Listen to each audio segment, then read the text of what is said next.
Mr. Chairman.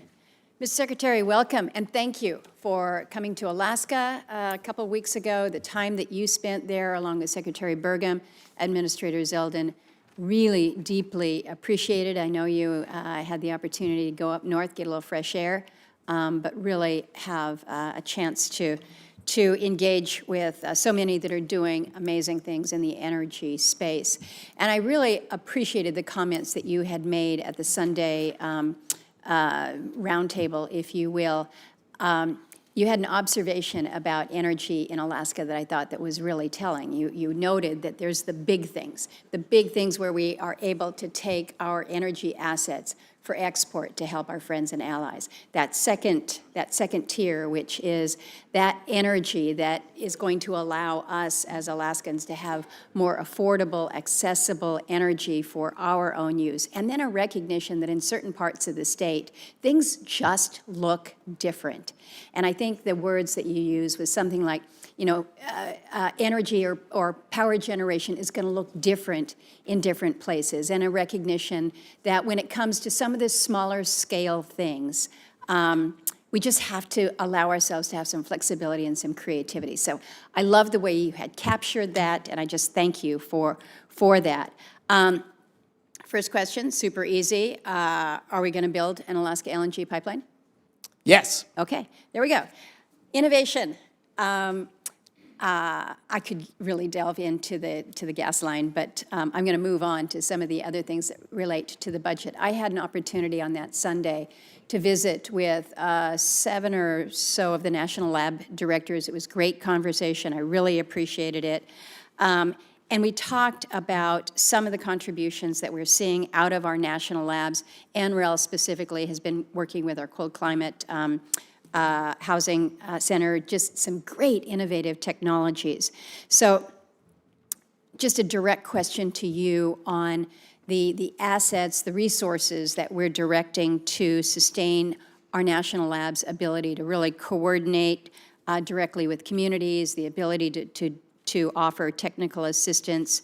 Are you good with the budget and where you are, and in a recognition that there's so much value to be had from the work of our national labs? Oh, I love the national labs. They've delivered tremendous value to us throughout their history, and they will in the future as well. I'm actually very open to expanding the lab budget back a little bit from where the current proposal is. I've been voicing that.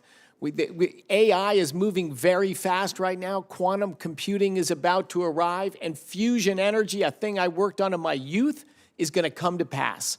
And this is a time, I think, to lean in as much as we can on these large scientific efforts.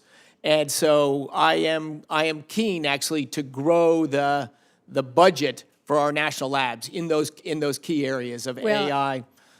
I'll look forward to working with you on that. I think the contributions that we get are so important. And as you say, things are just moving at breakneck speed. So how we keep up with all of this. One of the concerns that I heard, in addition to budget, was also the impact that they have seen with some of the reduction in forces, and just, you know, the people that are doing really extraordinary things that may move on, maybe not the easiest to replace. So know that I am just very, very cognizant of that.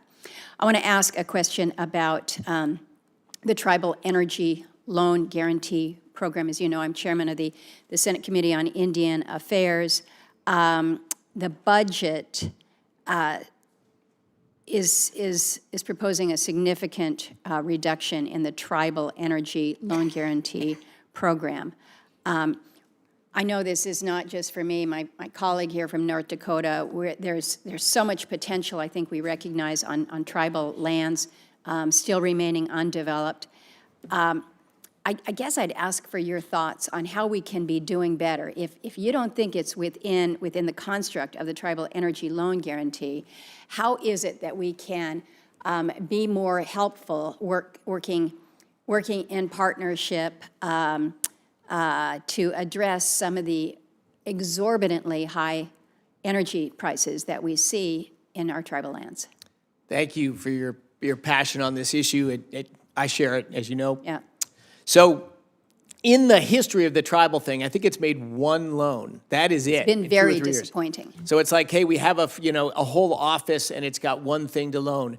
So I would say that's like a reorg, but it is not a pulling back. I would love to do more projects in tribal areas and remote areas. So I wouldn't read, an office that's not doing anything being folded into something else as a change in commitment or change in interest in that area. In fact, some of the best meetings I had in Alaska were from some of your colleagues up there that are working on energy in remote Alaskan villages. And as you know so well, it's just so different, right? If I critique wind and solar and their impact on the larger scale here. They're competing against natural gas that on a oil barrel equivalent price is $20. $20 a barrel energy cost for pipeline natural gas. In Alaska, they're competing with $10+ diesel, which is $400, 20 times more expensive base energy.